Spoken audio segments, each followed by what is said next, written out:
Broker Bulletin acknowledges the traditional custodians of all the lands across the country on which we record our podcast and pays its respect to all Aboriginal and Torres Strait Islander people. Welcome to the Broker Bulletin podcast, where better begins. Join us as we chat with brokers about what's working for them, what drives them, and the real challenges and wins that matter most right now.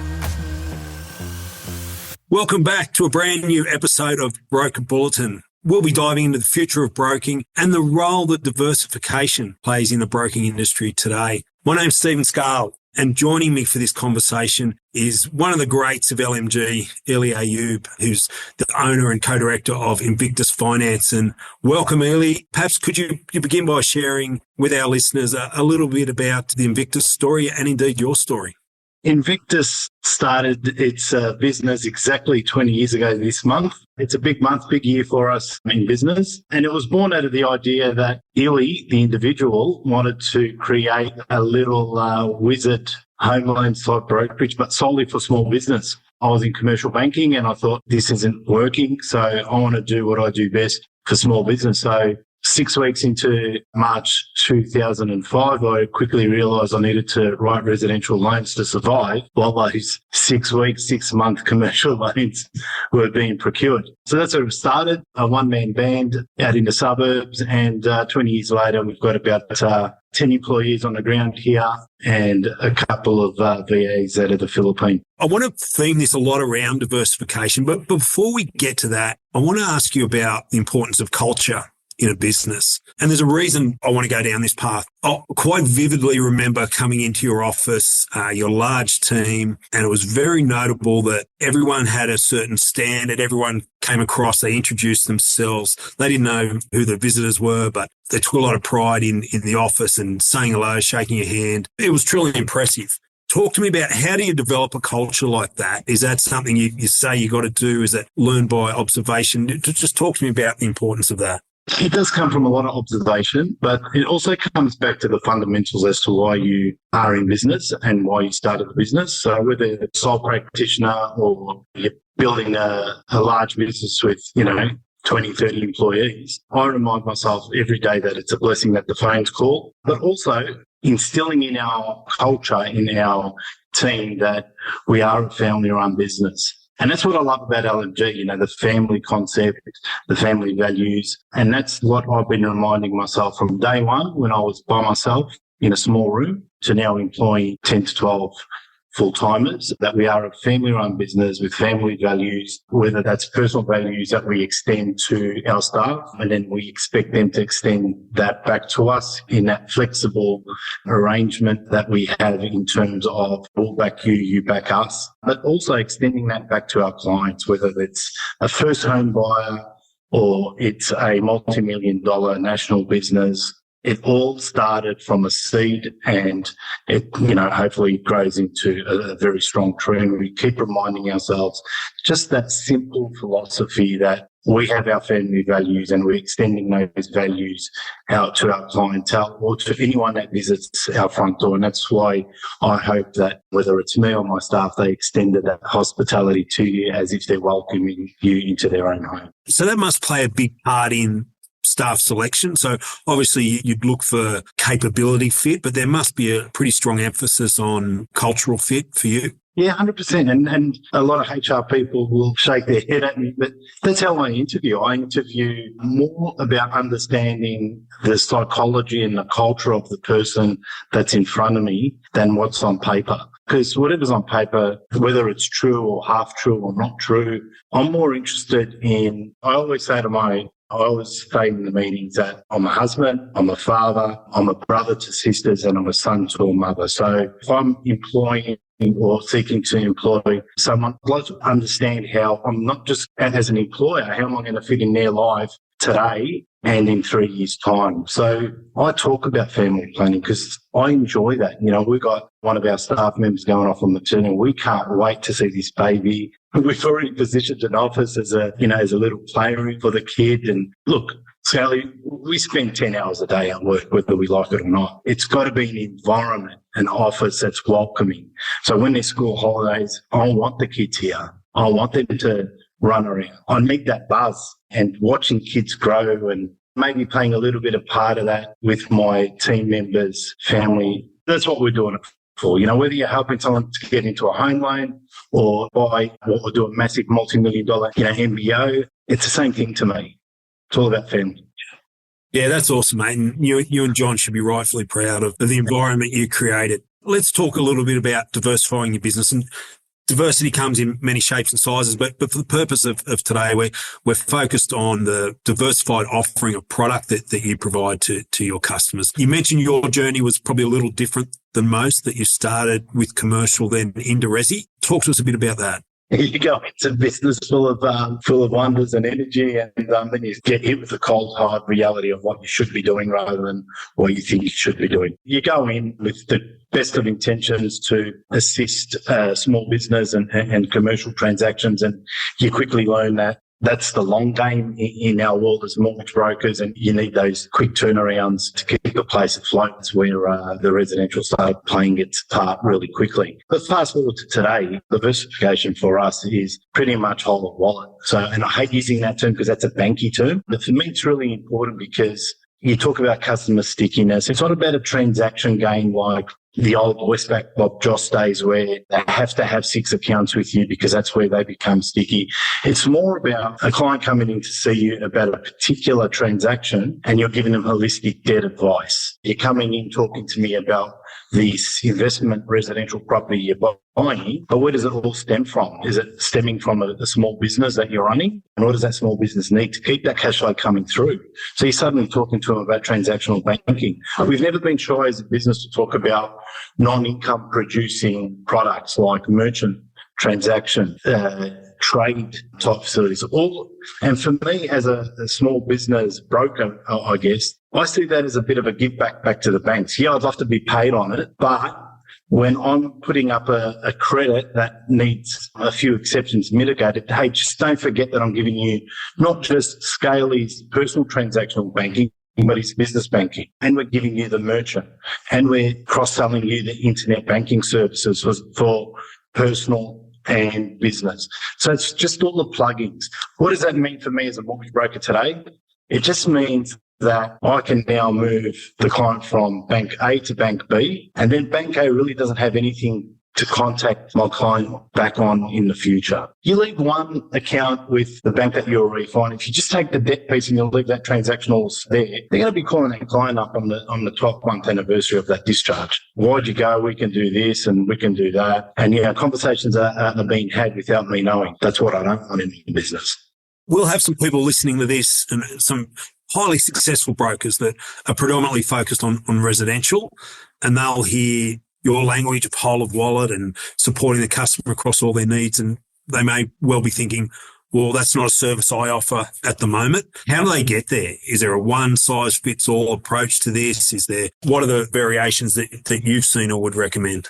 Learning all the time. 20 years in the game, and I still think, I've got a lot to learn. And I quickly realized that when we didn't want to be reactive in the asset finance space. So we've created a dedicated division of Invictus for asset finance. And this relates back to residential. We put the asset manager in place. A young kid, happens to be my son. He had to go through the interview process.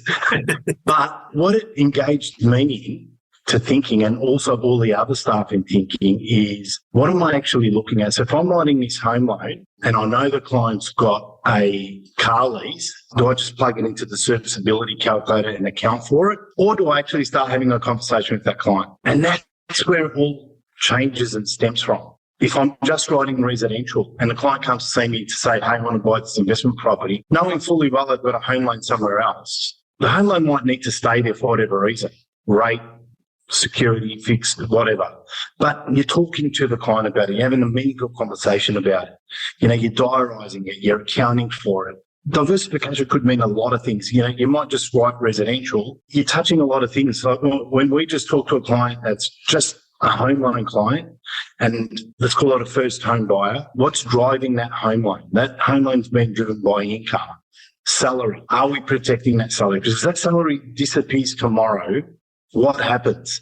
You can't repay that home loan. Now, I'm not a financial planner. I can't give financial advice, but I'm having a conversation with that client. And it's another seat that you're planting in the mind of the client. And whether that client wants me to handball that off to somebody else or they have someone they can talk to, it's resonating back to Elie. Elie reminded me about this. So, the client comes back for the next transaction.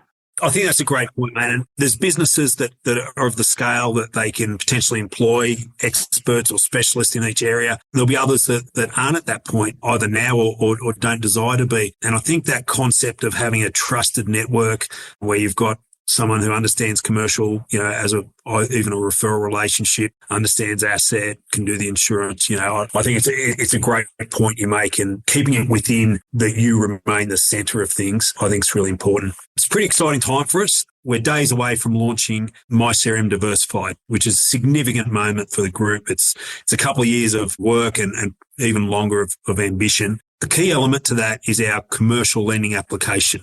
We went into your team, you offered to pilot the program along with some of our other commercial specialists, and then your team gave an extraordinarily thorough review of the tool, said what they like, said what could be better, here's some mistakes.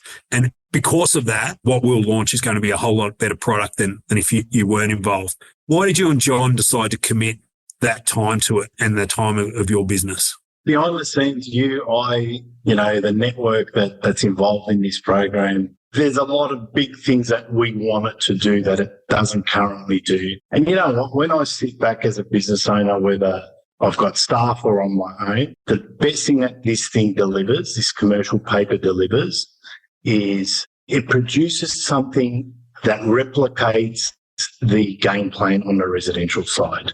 It's such an important document for us to have in our network and in our business because it's a record. It's a record that we can say to the client, you came to us asking for this kind of help in small business and commercial. Here's a document that explains it to you. It's not an email. It's not a handball to a banker. Ultimately, we've designed it to help us internally present to a bank. The best thing that this thing is a recorded document that we can give to the client like we do a game plan. It's a recorded document that we can say to the accountant, hey, thanks for giving us all those financials and the portals and the letters and we busted your nuts for everything. It's the document that we've produced from all that information. Now, ultimately, it's designed for us internally as a cohort of brokers and as an aggregation group to present to the banks. And why John and I and the business got so interested in piloting it and putting time into it was because for us, on a grand scale, it shows off LMG to our banking panel. Everybody runs around and they've got their own types of credit amendments, credit papers, whatever you want to call them. That's great. But the credit team over at NAB or at Westpac at CBA, they're seeing Elie's credit papers, they're seeing Joe Blow's credit papers, but they're not seeing it from an aggregation level. It's important. It's very important that the banks recognise who we are as a group and the quality of the submissions that we are providing. Whether it's got massive detail and massive financial analysis is irrelevant right now. What's relevant is that they're seeing it from a group perspective so that when the likes of yourself and, Ewan and Sam and, get to the table and speak about customer retention on the commercial small biz or, God forbid, commission structuring for things that we don't get paid on or the things that we do get paid on. The statistics are there, the vision is there, seeing is believing, and showing off our credentials as a cohort of brokers, as an LMG loan market group is very important in my opinion, and I've only been doing it for 20 years. Obviously, it doesn't take the thinking or the know-how out of it, but do you see this as a more structured path for a broker to become educated in commercial lending? 100% so. Look, if I look at it and I say, but my paper's better than this or this paper's better than mine, no. You got to look at it from a perspective that, A, it puts structure into your business, whether you're a sole practitioner or you're employing staff. B, it's adding value to your business immediately. How? Because if I'm selling my book or I'm buying a business and I can go to you, Scale, and say, hey, you write commercial, who are your top 50? And you say, who are my top 50? Well, here's my top 50 and their credit papers. Wow, what a difference. I've got a record there in one area, a snapshot of history and future that importantly marries up to exactly what I'm doing in my business now. Because the way you're recording it on your credit paper isn't any different than mine. And look, the paper itself is flexible enough to plug in and plug out whatever you want to do. Now, if I want to do a three-way cash flow forecast, all right, this LMG credit paper doesn't do that. That doesn't mean I can't add it onto the submission, much like we add our broker notes to the game plan. So it's got its standard inputs and then it's got its add-ons as well. Criticism or a concern from experienced commercial brokers when we start talking about technology and commercial is, mate, it's a relationship game. Tech gets in the road. How do you see that we use tech as an enabler without reducing the importance of that relationship piece? Because you've got to understand the business, the ambition of the business, and I think it's a really key point. If you're going to go into business with that mentality, like my eldest son who wanted to be the podcast king of Australia, then you're going to fail, because that mentality is income driven. It's not asset building driven. And what I mean by that is relationships helps to bring in the income because you're forging that relationship with the client. It's not adding value to your business when you want to go off and sell it or when you want to retire. Being a broker is twofold. You got to protect your income, but you got to protect your asset. That's why we do what we do. Otherwise, why are we doing it? One day I want to sell my business. I want to retire. I want to get some value out of it. How am I going to get value out of it if it's all about Elie or all about Invictus? People might love Invictus. They might love the brand. I've worked for the last 20 years. I've worked in the last, say, 10 to 15 years about divorcing myself from the relationship and making the relationship between the client and the business. Not about me. But it's got to be deeper than that, because if I ever want to sell it, or if I want to merge it, or if I want to get to the next level, I need to have more goodwill in the game. And more goodwill is my credit paper standardized, so that if another LMG group wants to acquire, wants to merge that, we have some sort of common foundation to start from, to talk from. That's what's important. We're running businesses here, whether we're running it as a sole practitioner or whether we're running it, as an office employing staff or even having brokers work through the network. Elie, you've been very generous with your time and your insights. Before I let you go, what's your one key message to a business that's been contemplating offering more product, contemplating broadening their services to their customers, but right now are just, in the washing machine of doing resi deals? Just be confident to ask for the business. You just got to be confident to ask for it. If you're there talking about a vanilla home loan and you notice that there's leasing, you notice that there's business-related products or a small commercial factory warehouse loan, talk about it. But talk about it from your understanding of lending in residential land. And just apply the key concepts to whether it's asset finance or commercial, and then come back to your network of LMG brokers, your partnership managers, and see who you can pick up the phone and talk to, within the network about, hey, how would I go about this? Awesome. Elie, thank you very much for your time, and thank you to all of those that have tuned in to our latest edition of the Broker Bulletin. Thank you, Scahill. Pleasure. Thanks for tuning in to Broker Bulletin. We would hate for you to miss an episode. Subscribe to Broker Bulletin in your favourite podcast app. Has this episode been helpful? We'd love you to rate and review us. It'll help us deliver content that's useful to you and help others discover us. If you have great ideas for topics worth tackling or have burning questions you'd like addressed on an upcoming episode, reach out. Links in the show notes. See you next time.